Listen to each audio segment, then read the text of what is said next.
Então, vamos dar início ao nosso painel, 20 minutos para cada palestrante, e depois mais um tempinho para o debate e talvez algumas perguntas e respostas. Então, por favor, por gentileza, venha para cá, José Márcio da Embrastec, por favor, tenha bondade.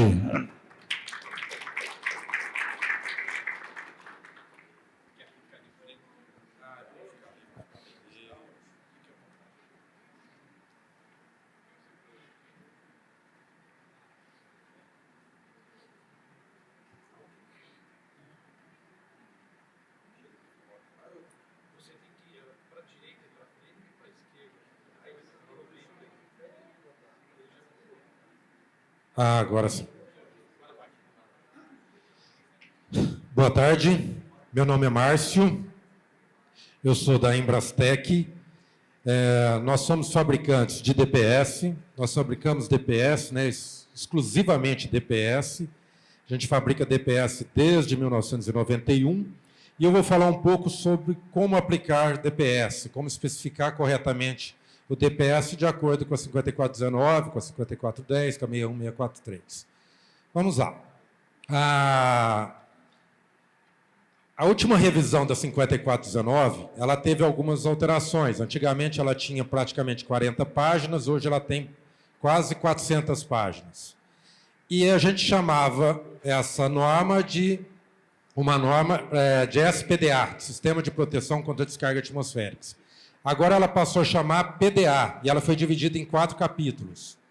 O capítulo 1, que é princípios gerais, né, nomenclaturas, algumas referências. O capítulo 2, que é gerenciamento de risco. O capítulo 3, que é basicamente a construção do SPDA. E, o que nos interessa aqui, o capítulo 4, que é sistemas, medidas de proteção contra surtos, ou seja, a proteção dos sistemas elétricos e eletrônicos internos da estrutura. O SPDA continua sendo, né, composto do captor, as descidas e o aterramento. E as MPS, as medidas de proteção contra surtos, contempla o roteamento dessas linhas, né, por onde esse cabeamento passa, a equipotencialização e o DPS, que é o que nos interessa aqui. Quando a gente vai especificar um DPS, a gente precisa saber alguns parâmetros para especificar ele corretamente, porque o DPS, para ele ter uma eficiência, ele tem que estar bem especificado. E aqui eu coloquei os 5 pontos principais. Primeiro, a classe do DPS, de acordo com a norma 61643, que também na 5410 e na 5419. A capacidade de exposição a surto desse DPS, ou seja, a corrente de impulso ou corrente nominal dele. A partir de quando esse DPS passa a atuar, ou seja, a tensão de corte dele, é outro parâmetro, tanto para a corrente alternada quanto para o sistema fotovoltaico. O nível de proteção, que é o que mais importa para a gente, ou seja, o DPS vai atuar e vai deixar passar alguma coisa. Esse alguma coisa que é o que nos interessa, ou seja, a tensão residual, que ele vai deixar passar, isso tem que ser compatível com o equipamento que eu quero proteger. Então, tudo isso que a gente faz é buscando o melhor nível de proteção, a menor tensão residual. E, por último, a corrente de curto-circuito. Como que foi dividido as classes do DPS? São 3 classes. Classe 1 e classe 2 é proteção para a rede elétrica, corrente alternada ou corrente contínua, instalado em paralelo, tanto nos quadros, no QGBT, no quadro geral, quanto nos quadros de distribuição. E o classe 3, que é a proteção mais refinada, a proteção próxima ao equipamento e protegendo as outras redes. Rede de dados, telefonia, CFTV, ou seja, todas as outras redes. Não adianta eu proteger só a rede elétrica e deixar as outras redes desprotegidas, que é por ali que pode entrar um surto. Então, a gente tem que blindar isso tudo. Os da Embrastec são instalados, classe 3 são instalados... São instalados em série, mas eu posso ter classe 3 instalado em paralelo também. Então, vamos lá. Classe 1. O DPS classe 1 é aquele indicado para descarga direta. E essa descarga, essa fonte de dano, ou seja, descarga direta, a norma 5419 19 de 2015 classifica em S1 e S3. O que significa isso? Fonte de dano S1, descarga direta na edificação, ou seja, no SPDA dessa edificação. E a fonte de dano S3, que é uma novidade nessa revisão, que é a descarga direta nos condutores ou tubulações que adentram essa edificação. Isso daqui, na 5410, ainda não está previsto, porque lá a gente fala em descarga direta só na edificação. Mas ela também está em revisão, então logo, logo elas vão se conversar. Então, isso daqui, se eu tenho uma descarga direta na edificação ou nos condutores ou tubulações que adentram essa edificação, ou seja, a descarga que é injetada nessa instalação é muito maior. Então, o DPS precisa ter uma capacidade mais alta, né, de exposição a surto. E a norma me dá um mínimo para isso. Quanto que é esse mínimo? 12,5 kA de corrente de impulso. O que é essa corrente de impulso? Corrente de impulso é um surto com uma onda 10 por 350. O que é essa 10 por 350? Nesse caso aqui de 12,5 kA, ou seja, ele vai atingir 12,5 kA, 100% dessa corrente, em 10 microsegundos. E vai durar uma eternidade até chegar em 50%, ou seja, 6,25 kA, vai durar uma eternidade de 350 microsegundos. Então, essa energia é muito grande se a gente comparar com o que a gente fala para a corrente máxima, que é na onda 8 por 20. Então, 8 por 20, ele vai atingir 100% em 8 microsegundos e 50% em 20 microsegundos, ou seja, essa energia é muito menor. Por que eu coloco essas duas informações? Nós fabricamos DPS desde 91. Não tinha esse parâmetro de corrente de impulso. Então, o mercado fala muito em corrente máxima. Aí vem a norma e padroniza usando corrente de impulso. Então, as pessoas confundem. Às vezes, a pessoa vai lá, eu quero um DPS classe 1 de 20 kA. Aí ele compra um de 20 kA de máxima nessa onda. Então, ele não comprou o que ele queria, na verdade. Então, é muito importante a gente se atentar. Esse mesmo DPS, se eu aplicar, então isso daqui significa isso, o mesmo DPS, se eu aplicar 60 kA, ele vai suportar, né, nessa onda. Esse mesmo DPS, se eu aplicar na onda 10/350, ele só vai suportar 12,5 kA, em função da corrente. Aqui eu coloquei uma tabela para a gente ter uma ideia. Então, um DPS de 60 kA de corrente máxima, na onda 8 por 20, vai suportar 12,5 na 10/350. Um de 90 vai suportar 20, um de 120, 25 kA, um de 200, 40 kA. Isso daqui praticamente vale para todos os fabricantes, mas aqui eu coloquei o que é em Brastec, mas normalmente segue esse parâmetro. E aqui eu tenho outra informação que é a corrente nominal, que ele tem que suportar 15 aplicações. Então, por exemplo, esse DPS, que é um 12,5/60, ele suporta 15 aplicações de 30 kA. Então, a vida útil dele é em torno disso.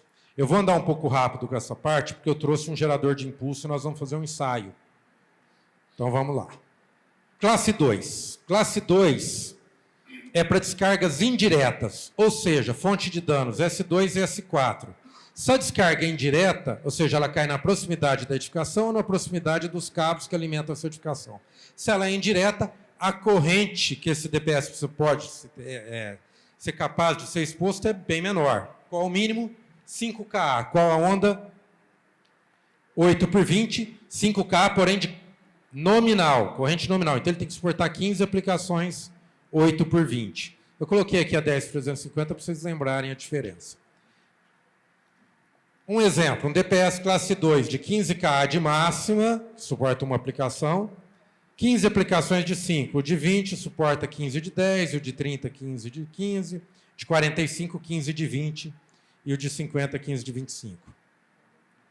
Qual o próximo parâmetro? Então, já sei a classe do DPS. Ele vai proteger descarga direta, classe 1. Vai proteger contra descarga indireta, classe 2. Então, a partir de quando ele vai atuar? A norma me dá também um mínimo. Ou seja, eu tenho a tensão nominal, no caso de corrente alternada, no mínimo 10% a mais. Então, para 127, ele tem que ser no mínimo 140. Geralmente, a gente usa o de 175. Para uma tensão 220, mais 10%, 242, 275 indicado. Para sistema fotovoltaico, eu tenho a tensão máxima ali em aberto do do sistema, então 10% a mais também. Então, imaginando aqui 900 volts, mais 10%, 990, DPS indicado 1000 volts. Então, tem que ter esse parâmetro também para ter uma referência. Então, no mínimo, 10% a mais. E aqui o que interessa, nível de proteção. O nível de proteção é o que ele vai deixar passar. A norma me dá também o máximo. Ele tem que ser compatível com a categoria 2 da tabela 31 da 5410. Então, para o sistema trifásico 220, o DPS tem que atuar e deixar passar, no máximo, 1.500 volts. Para o sistema fotovoltaico, o que ele vai deixar passar é compatível com a suportabilidade do inversor. Então, eu tenho que casar isso também. E, por último, corrente de curto-circuito. No DAC, é uma característica do DPS. Então, ele suporta até 5 kA de corrente de curto-circuito. Então, se eu tiver um quadro onde a corrente de curto-circuito for maior que 5 kA, ou se o fusível de backup for maior que 100 amperes, eu tenho que colocar fusíveis ou disjuntores a montante do DPS dedicado para o DPS. Para quê? Para se ele falhar. Falhar quando? No final de vida útil dele, ele entra em curto. Se ele entrar em curto, ele tem um dispositivo que desconecta ele. Se esse dispositivo não desconectar, eu preciso ter alguma coisa para proteger. E essa alguma coisa para proteger está aqui, um fusível de backup de, no máximo, 100 amperes. E aí vem o classe 3 para proteger as outras redes. Redes de dados, telefonia, CFTV, ou seja, todas as outras redes, automação, que eu tenho que proteger também. Ou seja, eu tenho par sólidos trazendo surto para essa instalação. Então, tenho que proteger também. Nós temos uma linha muito completa, são mais de 600 modelos, e depois vocês consultem no nosso catálogo ou no nosso site. Pode entrar em contato com a gente, a nossa área de engenharia está lá à disposição para especificar qual o DPS correto. Então, vamos lá. QGBT, quanto tempo nós temos?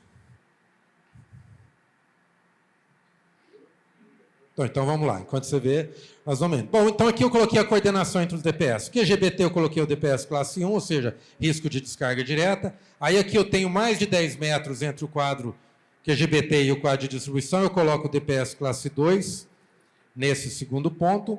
E aqui protegendo um equipamento DPS classe 3 instalado em série. Aqui um exemplo que eu tenho um neutro aterrado, eu não coloquei um DPS para o neutro, porque ele já está aterrado, não tem necessidade. Porém, seguimos em 2 condutores, aqui eu já teria a diferença de potencial entre o neutro e o terra, colocamos um DPS para o neutro também. Então, vamos agilizar aqui.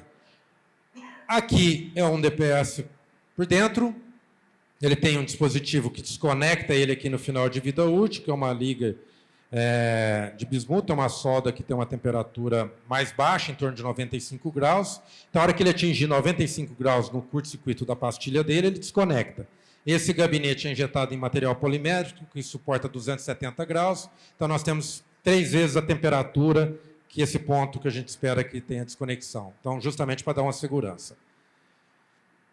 Temos ele em várias tensões, 500, 750, 1.000, 1.200, 1.500 volts. Temos ele para 20 kA, 45 kA classe 2 e 60 kA classe 1. Ele é no formato Y, que é como se estivesse no modo comum e transverso.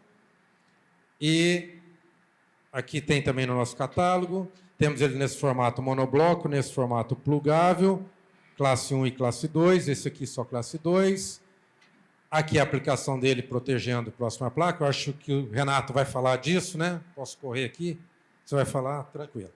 Então, aqui a proteção próxima à placa, aqui a proteção próxima ao inversor, aqui a corrente alternada e vamos em frente. Aqui as nossas string box, temos várias configurações já pré-estabelecidas, porém a gente pode configurar de acordo com a necessidade. Basta seguir esse código aqui. E temos uma linha muito completa de DPS, consulte o nosso site e vamos fazer um ensaio. Esse ensaio que eu vou fazer, sabe, me ajuda aqui a trazer.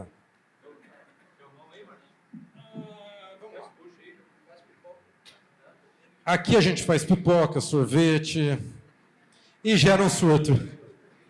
Pega o ursinho. Bom, pessoal, sabe, você coloca lá.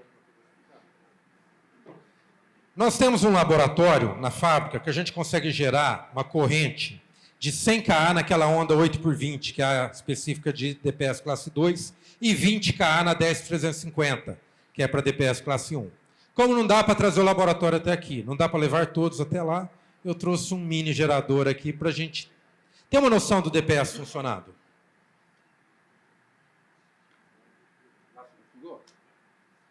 Ótimo. Aí, perfeito. Peraí que eu tenho que liberar.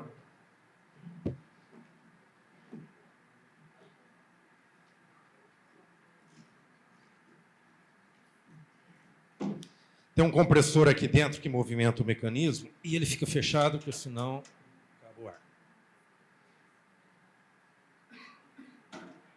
Bom, isso daqui é uma miniatura do que nós temos lá. É um banco de capacitores, a gente carrega e depois a gente descarrega ele no DPS.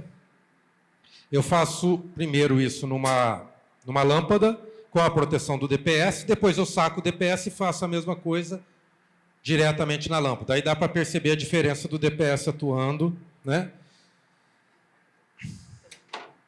Já estamos aqui com o DPS.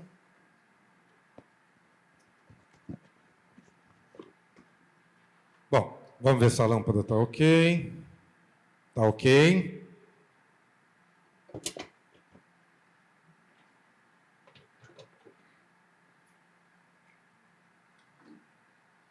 Esse mini gerador, a gente consegue gerar até 6.000 volts, 6 kV.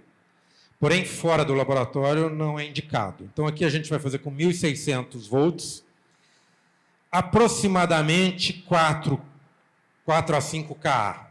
Porém, com um detalhe, a onda aqui, eu não consigo calibrar aquela onda 8x20. Então, ela é uma onda mais longa. A onda aqui de dar 10 por 70, 100, por aí. Depende muito do carregamento. Porém, vai dar para a gente perceber a lâmpada piscar. Aqui, como eu não consigo calibrar tensão residual, a lâmpada pode até chegar a queimar. Normalmente ela não queima, mas pode chegar a queimar em função de tensão residual. Mas dá para a gente perceber a diferença quando está sem o DPS. Aqui é corrente contínua, que é um banco de capacitores, e eu tenho um transformador, um retificador. No laboratório a gente consegue, inclusive, inverter polaridade. Aqui não. Bom, vamos lá. O barulho não é tão alto, mas dá para a gente perceber. Vamos lá.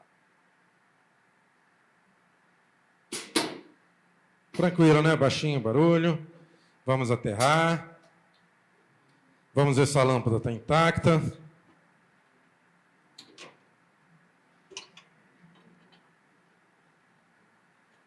Está ok a lâmpada?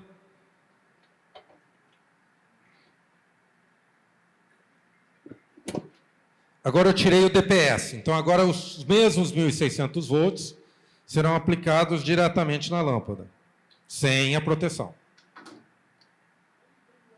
Tiramos o aterramento e vamos carregar. Os mesmos 1.600 volts.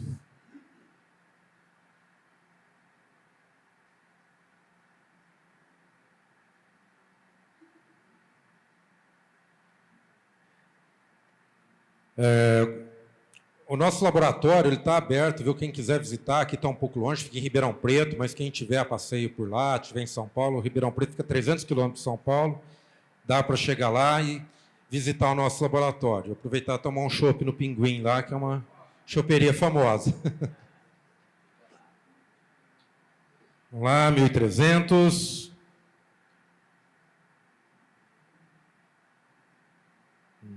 1.500. Tá aí, 1.600. Agora o barulho é um pouco maior. Deu para ver a diferença? Vamos ver se a lâmpada queimou, né?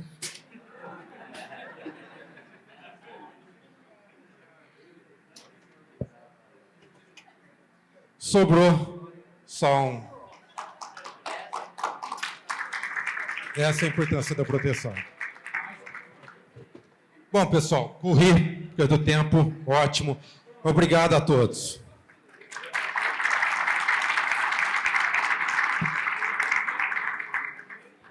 Muito obrigado ao José Márcio da Embrastec. Ele volta daqui a pouquinho, após o nosso último palestrante, aqui no espaço de perguntas e respostas, que terá como moderador o nosso Aurélio Souza. Agora, dando sequência, só vamos trazer aqui o equipamento para cá. Obrigado pela ajuda de todos aí. Passamos então ao nosso próximo palestrante, por favor, o Renato Teixeira, da Clamper. Vem para cá, Renato Teixeira, tenha bondade, por gentileza.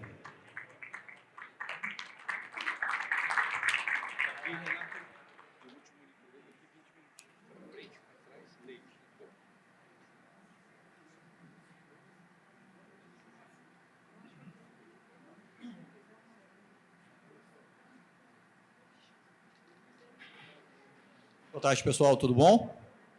Estou conseguindo me ouvir bem aí? O retorno aqui para mim ficou um pouquinho baixo. Consegue me ouvir bem? Ótimo, beleza.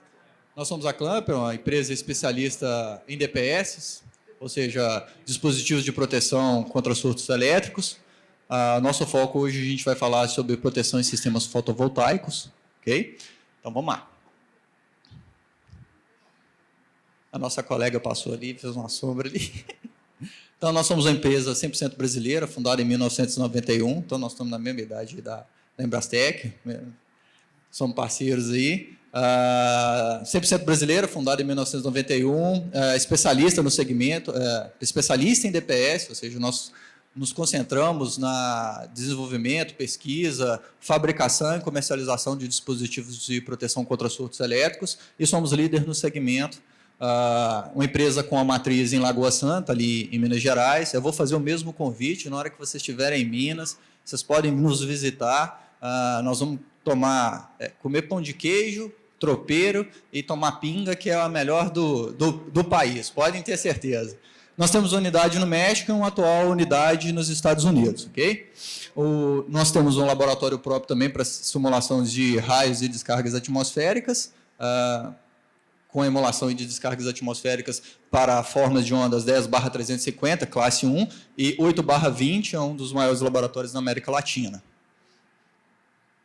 Então, quando a gente fala de proteção em sistemas fotovoltaicos, a gente tem, antes de falar da proteção, a gente tem em mente que a gente faz a construção do sistema fotovoltaico e a meta é conseguir um payback dentro de um tempo estipulado. No gráfico ali a gente está apresentando um sistema hipotético que ele vai me apresentar um payback, ou seja, eu vou fazer um investimento inicial e ter um payback dentro de 10 anos. E a partir daí eu começo a ter lucro com o meu sistema, minha usina fotogeradora, sei lá, o sistema de fotogeração que eu fiz. O problema é que a gente tem alguns distúrbios, e um deles são as descargas atmosféricas, conforme a gente já viu, e que eles promovem ruptura ou danos nos sistemas de proteção ou danos nos sistemas fotovoltaicos que podem dilatar o nosso tempo de payback. Então, se ali em torno de 4 ou 5 anos a gente tem um evento de descargas atmosféricas na nossa usina fotovoltaica, a gente pode ter considerável dilatação do tempo de payback, passando de 10 para 15, 16 anos, vai depender do tipo de dano que ocorreu no sistema fotovoltaico. Então, o objetivo disso é fazer a proteção do sistema, garantindo que eu tenha um tempo de vida útil das placas e dos equipamentos eletroeletrônicos e garantir, claro, meu lucro, minha rentabilidade dentro do tempo previsto, aquele que é programado. Então, quando a gente fala de descargas atmosféricas, dentro dos sistemas fotovoltaicos, a gente tem basicamente 2 cenários. É o cenário de contato direto, descarga atmosférica direto no sistema fotovoltaico, nas placas, e a sua incidência, a sua causa devido ao seu grande nível de energia pode provocar o dano direto da placa, a inutilização dela e, claro, a diminuição da perca ou da rentabilidade do processo de produção energética das placas circunvizinhas. Então, assim, além de causar o dano direto naquela placa onde é que houve injeção direta da descarga atmosférica, as placas da circunvizinhança vão sofrer danos, elas vão perder sua rentabilidade em processo de geração de energia. Isso para a gente é trágico. Quando a gente fala, não, mas meu sistema tem proteção, sistema de proteção contra descargas atmosféricas. Nós temos um outro fator que deve ser considerado nisso aí, que são as tensões e correntes induzidas. Então, toda vez que a gente tem uma injeção de corrente, mesmo que não seja direto nas placas ou nos módulos fotovoltaicos, essa injeção se dá de maneira próxima, o que é falado pela norma risco ou proteção danos S2 e S4, que é próximo à estrutura, ou numa linha que próximo de uma linha que alimenta essa estrutura, a gente tem a incidência ou a geração de campos eletromagnéticos, esses que vão gerar nas placas uma tensão induzida, quando esse circuito está aberto, ou correntes induzidas, todas elas relativas à intensidade do campo, gerando aí uma circulação de corrente ou tensões que podem danificar os meus equipamentos eletroeletrônicos, tanto as placas como os inversores e outros equipamentos que estão ali conectados ao sistema. E aí, quando a gente fala de tensões induzidas correntes, a gente vai perguntar quanto que meus equipamentos eletroeletrônicos de fato suportam. E aí a gente trouxe uma tabela que foi extraída da norma IEC 61643-32, tem também ela na EN 50539, que são as normas que vão falar de proteção contra surtos em sistemas fotovoltaicos. A tabela vai me apresentar a suportabilidade dos equipamentos que são destinados a operar em sistemas fotovoltaicos. E aí a gente já pode observar o seguinte: quando eu falo de sistemas fotovoltaicos que trabalham com tensão de 1000 volts, os equipamentos, placas ou inversores, têm que suportar no mínimo, vou tirar aqui, 6 kV. Naturalmente, esses equipamentos têm que suportar 6 kV. Ou, no mínimo, 8.000 volts, tensão de surto, quando esses equipamentos operam com tensões de 1.500 volts. Então, se minha usina é de 1.000 ou 1.500 volts, a gente tem os equipamentos com a sua suportabilidade já definida, segundo as normas. Só que o problema é que todos os dois eventos que nós falamos, tanto surtos diretos na placa como os induzidos, provocam tensões superiores à capacidade ou à suportabilidade desses equipamentos. São eventos, principalmente contatos diretos, injeções de descargas diretas, são eventos com grande nível de energia. Então, o importante, ou a gente já começa a fazer algumas considerações, é realizar todo um sistema de proteção. O primeiro é o sistema de proteção à captação SPDA propriamente dita, evitando, assim, um contato direto do raio, propriamente dito, com as placas fotovoltaicas. Aí vocês já devem se deparar com um cenário que toda vez que a gente chega numa estrutura que tem SPDA ou que ela vai ser construída em conjunto, usina fotovoltaica e SPDA em uma estrutura, a gente já tem que observar que a norma nos indica uma distância de separação necessária entre as placas e a malha que vai estar sobre o telhado dessa edificação, ou a malha do sistema de captação. Essa distância de segurança ela é requerida para evitar que centelhamentos possam ocorrer do sistema de captação em descida para as placas. E aí a gente vai promover novamente nas placas danos e danos desnecessários. Então, nós trouxemos aqui um detalhamento um pouco maior, tanto do sistema de captação como da malha lá de integração do sistema de proteção contra descargas atmosféricas, a distância requerida. Então, toda vez que eu uso o sistema de proteção contra descargas, eu tiro a minha placa do que a norma considera como zona de proteção A, ou ZPRA, que é aquela onde há a possibilidade de contato direto com a descarga, eu coloco ela numa área protegida. Então, não há mais possibilidade de contato direto. Porém, a necessidade aqui de proteção ou da distância, evitando que um centelhamento da haste possa ocorrer diretamente para a placa. Mesmo no cruzamento aí com os cabos de energia que drenam essa energia do sistema fotovoltaico para meus inversores, a gente tem que se preocupar com essas distâncias de separações aqui também. Então, temos as calhas ou sistemas de conduítes aí para levar a energia. Essa distância de separação ela deve ser observada até mesmo nesses pontos que a gente chama de cruzamentos. Uma outra boa prática importante para isso, principalmente quando a gente fala em tensões induzidas, é evitar-se as áreas de laço. Então, a gente tem um sistema típico, né, de instalação, a gente vai evitar aqui a ideia é otimizar aqui o gasto com condutores. O problema, vocês lembram quando eu falei para vocês na segunda lâmina, que toda vez que uma descarga atmosférica cai nas proximidades, existe um campo eletromagnético que é promovido e esse campo acopla-se nos circuitos ou no que a norma reconhece como áreas de laços. E aí, toda vez que eu tenho uma área de laço com grande extensão, a gente tem uma tensão induzida devido a esse campo e esta área de laço, que é proporcional, ou seja, tensões muito altas aqui em cima do meu inversor, nas minhas caixas de junção. Então, uma boa prática é a gente evitar ou fazer com que esses cabos sigam paralelamente o mais próximo possível, diminuindo assim a minha área de enlace. E aí, lógico, o meu campo induzido ou a minha corrente induzida aqui vai ser de menor proporção. Okay? Como eu havia mostrado para vocês, tensões induzidas por descargas atmosféricas em sistemas com SPDA, elas podem provocar centelhamentos. E aí a gente trouxe aqui para um caso típico de corrente cujo valor DIDT, né, que essa taxa de subida é 10 kA ou 200 kA. Então, as tensões que podem ser produzidas aqui são da ordem de 50